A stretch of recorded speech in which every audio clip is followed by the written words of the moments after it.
بطول عذرا خدا کے دین کو کچھ اس طرح سے سنوار دے گی۔ بطول عذرا خدا کے دین کو کچھ اس طرح سے سنوار دے گی۔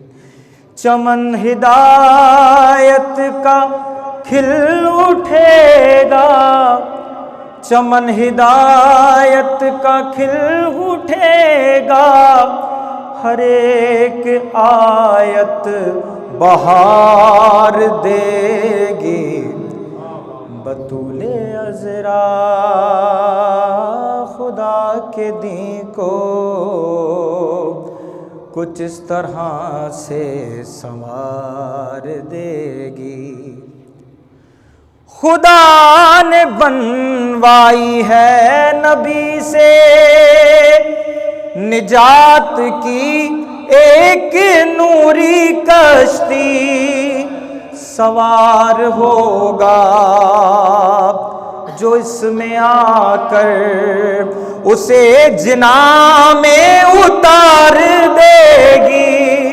بطول عذرا خدا کے دین کو کچھ اس طرح سے سنوار دے گی۔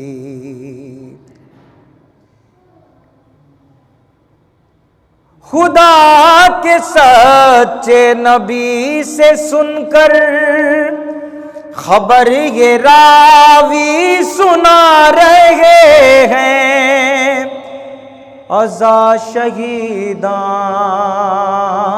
کربلا کی خدا کا قرب و جوار دے گی۔ بطول عذرا خدا کے دین کو کچھ اس طرح سے سنوار دے گی۔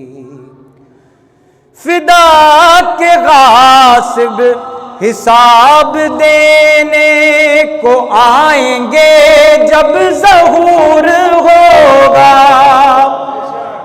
چلے گی پھر ذوالفقار حیدر تو سارے قرضے اتار دے گی۔ بطول عذرا خدا کے دین کو کچھ اس طرح سے سنوار دے گی۔ مصائب کے چند اشعار آپ کی سماعتوں کی نظر۔ بابا بابا بابا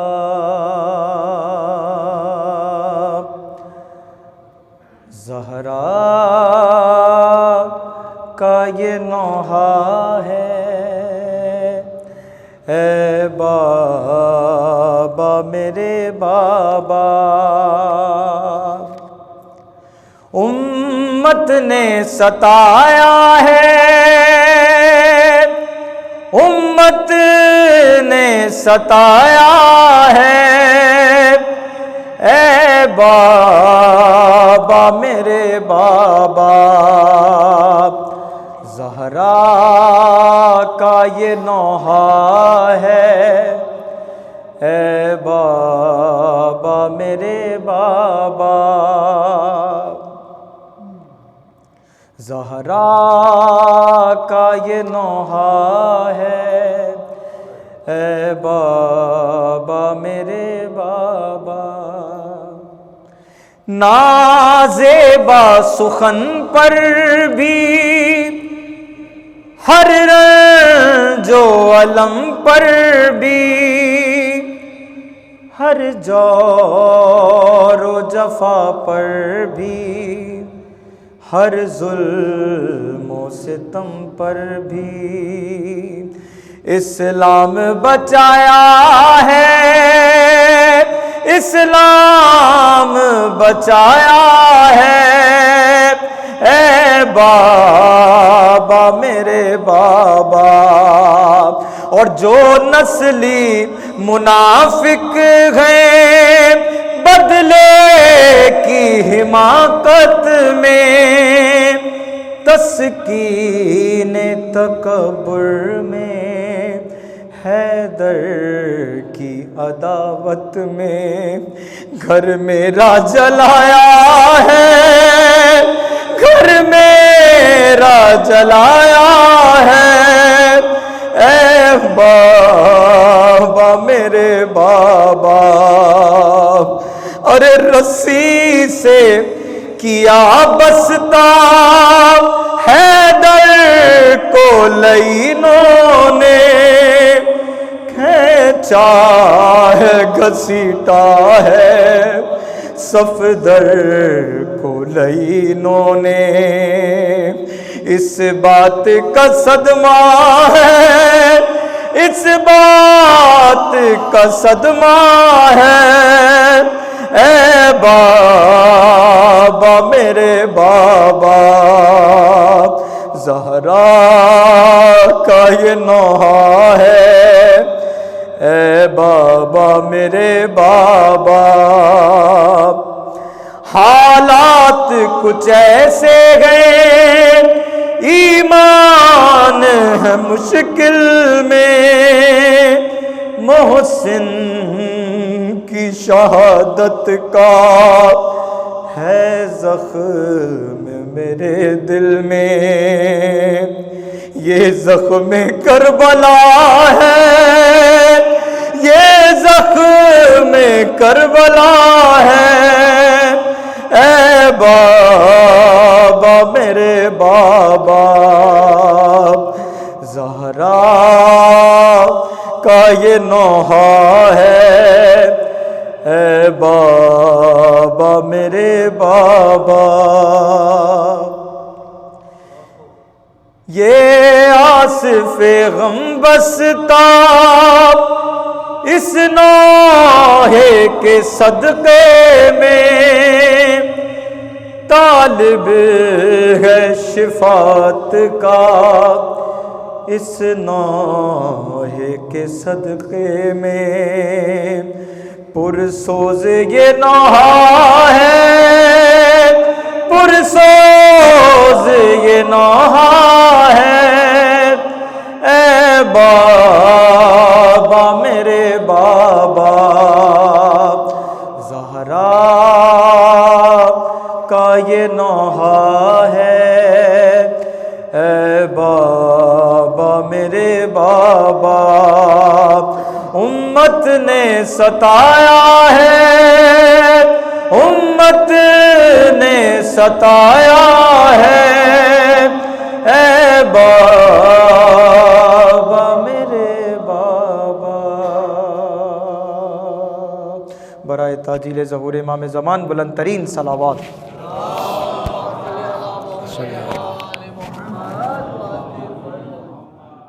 اعوذ باللہ من الشیطان الرجیم، بسم اللہ الرحمن الرحیم، الحمد للہ رب العالمین، والصلاة والسلام علی اشرف الانبیاء والمرسلین، حبیب الہ العالمین سیدنا و مولانا ابی القاسم محمد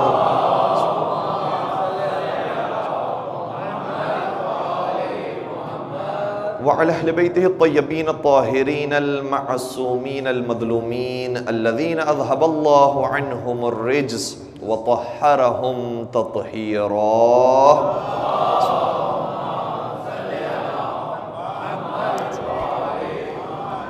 ولعنة الله على أعدائهم أجمعين.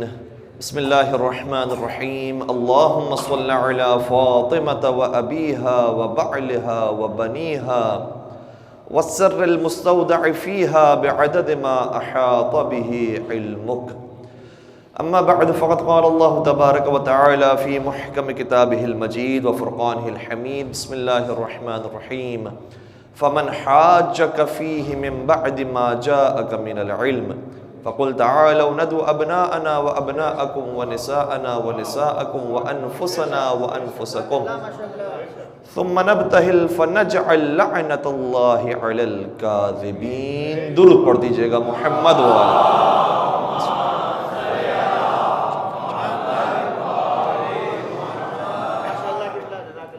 آپ تمام سلامت رہیں. اور بہت خوشی کی بات ہے کہ ماشاءاللہ سے نوجوان مجمع ہے اور کئی سارے افراد وہ ہوں گے کہ جو سوشل میڈیا سے بھی واقف ہوں گے, اور کئی سارے اعتراضات کہ جو مذہب تشیع پر مسلسل ویسے تو ایام عزا میں لگائے جاتے تھے, لیکن اب کچھ کی دکانیں ایسی ہیں کہ جو سارا سال چلتی ہیں, اس لیے ان کے جوابات دینا بھی ضروری ہے, اور بالخصوص وہ سوالات کہ جو ایام فاطمیہ سے متعلق ہوں.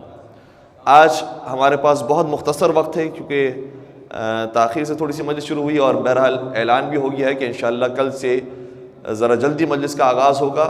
آج ہم انشاءاللہ اپنے اسی وقت پر 10 بجے انشاءاللہ مجلس کا اختتام کر دیں گے. اس لیے اس مختصر سی مجلس کے لیے چند ایک مسائل کو آپ کی خدمت میں پیش کر کے بات کو مکمل کر دوں گا. اور ہمارا انشاءاللہ ان سے روزہ مجالس کے لیے عنوان بھی یہی رہے گا کہ ایام فاطمیہ اور 2021 کے چیلنجز.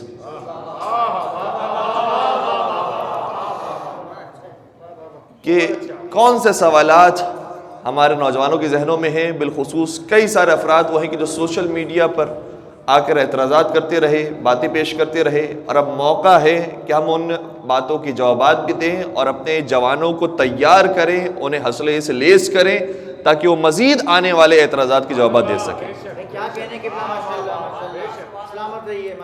ایک صاحب نے اس طرح کی بات کی, اور چونکہ ان کی بات ایک بڑی جگہ پر سنی جاتی ہے اور ان کے ویوز ملینز کے اندر ہے, لہٰذا میں کوشش کروں گا کہ ان کی بات کو کوٹ کرنے کے بعد کسی حد تک جواب دوں. کہتے ہیں کہ شیعہ فرقہ اور شیعہ مکتب اور بریلوی فرقہ وہ فرقہ ہے کہ جن کے پاس دلیلیں نہیں ہوتی اور ان کے پاس کہنے کے لیے باتیں نہیں ہوتی ہیں, لہٰذا ان کے ذاکرین اور ان کے خطبہ ادھر ادھر کی لگا کر بس نتیجے پیش کرتے رہتے ہیں.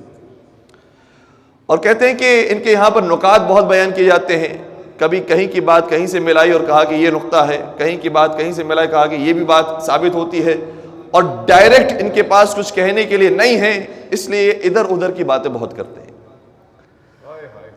اگر آپ نے یہ بات کہی ہے تو ایک اعتبار سے آپ نے صحیح سمجھا ہے کہ ہمارے علماء دوسرے مسالک اور دوسرے مکاتب کا احترام کرنا جانتے ہیں,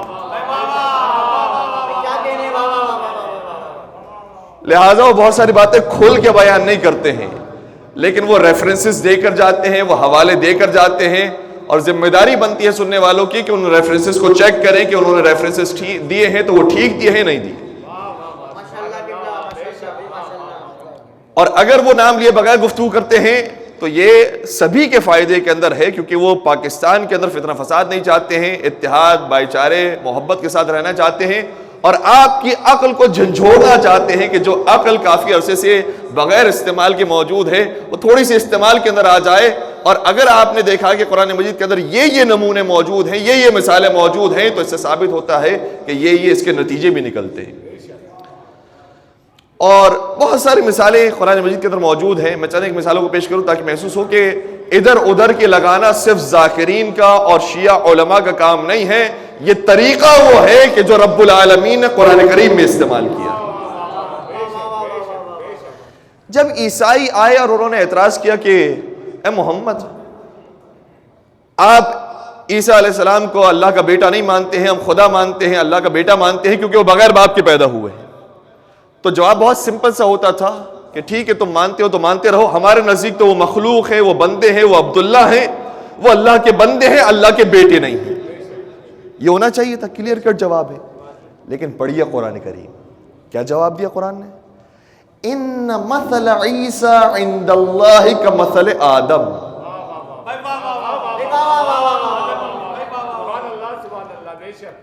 بزرگان پہنچ گئے. یہ جواب دیا عیسائیوں کو کہ اگر تم یہ کہتے ہو کہ عیسیٰ بغیر باپ کے ہیں اس لیے اللہ کے بیٹے ہیں, تو ہم تمہارے سامنے آدم کی مثال رکھتے ہیں جو بغیر باپ کے بھی ہیں, بغیر ماں کے بھی ہیں. کیا یہ یہاں پر بھی کہ ادھر ادھر کی کیوں آپ بات کر رہے ہیں؟ ڈائریکٹ بتائیے کہ حضرت عیسیٰ اللہ کے بیٹے ہیں نہیں ہیں؟ نہیں، دلیل اگر ان کی یہ ہے کہ بغیر باپ کے ہیں اس لیے اللہ کے بیٹے ہیں، تو پھر ہمارے پاس دلیل یہ ہے کہ حضرت آدم بغیر باپ کی بھی ہے، بغیر ماں کے بھی ہے، پھر وہ بھی بطریقہ والا اللہ کے بیٹے ہو۔ یہ قرآن کا طریقہ ہے۔ دوسری مثال، قرآن کریم میں آیت ہے وَلَا تَقُلْ لَهُمَا أُفٍّ۔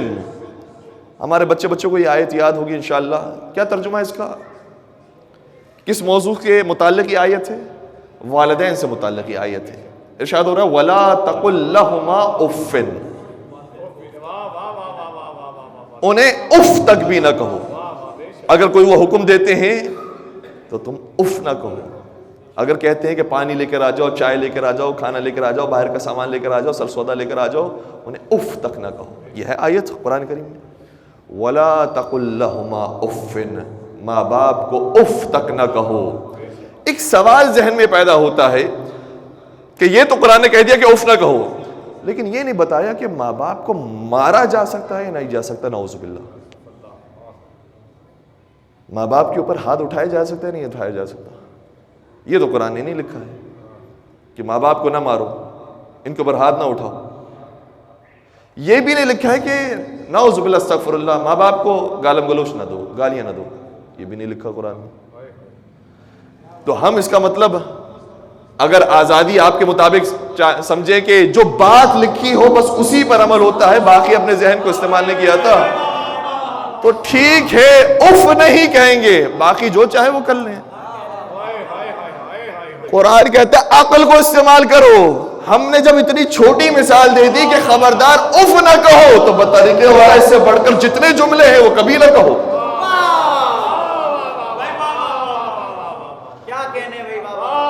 قرآن دعوت فکر دے رہا ہے، افلا یتدبرون القرآن ام علی قلوب اقفالها، تم قرآن میں غور و فکر نہیں کرتے یا تمہارے دلوں پر تالے پڑے ہوئے ہیں؟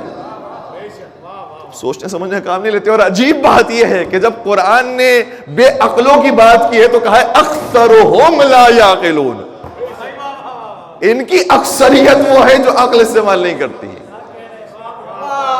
مجھے نہیں معلوم اکثریت میں کون ہے، لیکن قرآن یہ کہتی ہے کہ اکثریت انسانوں کی وہ ہے جو عقل استعمال نہیں کرتی۔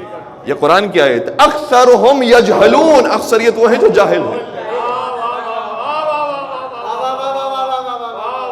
قرآن مسلسل یہ کہہ رہا ہے صم بکم عمی فہم لا یرجعون، یہ بہرے بھی ہیں، یہ اندھے بھی ہیں، یہ گونگے بھی ہیں، اے پروردگار ان کی تو آنکھیں بھی ہیں، ان کے تو کان بھی ہیں، ان کی تو زبان بھی ہے۔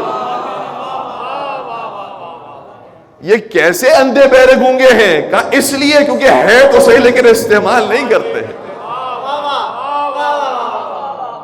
اس سے ہدایت حاصل نہیں کرتے۔ تو قرآن نے یہی طریقہ اختیار کیا ہے کہ مثالیں دی ہیں، کچھ باتیں بیان کی ہیں، اس کے بعد خود انسان کو اپنی عقل استعمال کرنی ہے کہ جب یہاں پر ایسی بات ہے تو وہاں پر یقیناً ایسا۔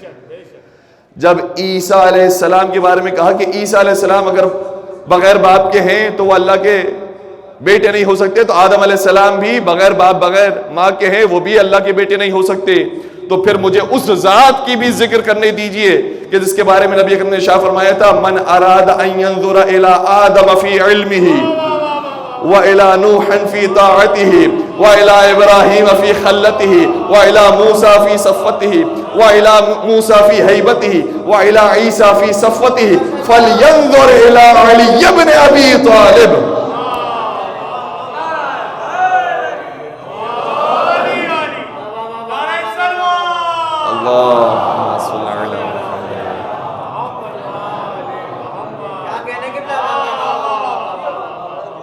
عیسیٰ علیہ السلام کو تو حضرت آدم علیہ السلام سے تشبیہ دی گئی، لیکن کوئی ذات ایسی بھی ہے کہ جس کو آدم سے بھی تشبیہ ہے، نوح سے بھی تشبیہ ہے، ابراہیم سے بھی تشبیہ ہے، موسیٰ سے بھی تشبیہ ہے، عیسیٰ سے بھی تشبیہ ہے۔ اور پھر عجیب بات یہ ہے کہ روایت کا لکھنے والا جب اس روایت کا اختتام کرتا ہے تو کہتا ہے فَلْيَنْظُرْ، نبی نے فرمایا تھا فَلْيَنْظُرْ إِلَىٰ عَلِيِّ بْنِ أَبِي طَالِبٍ رضی اللہ عنہ۔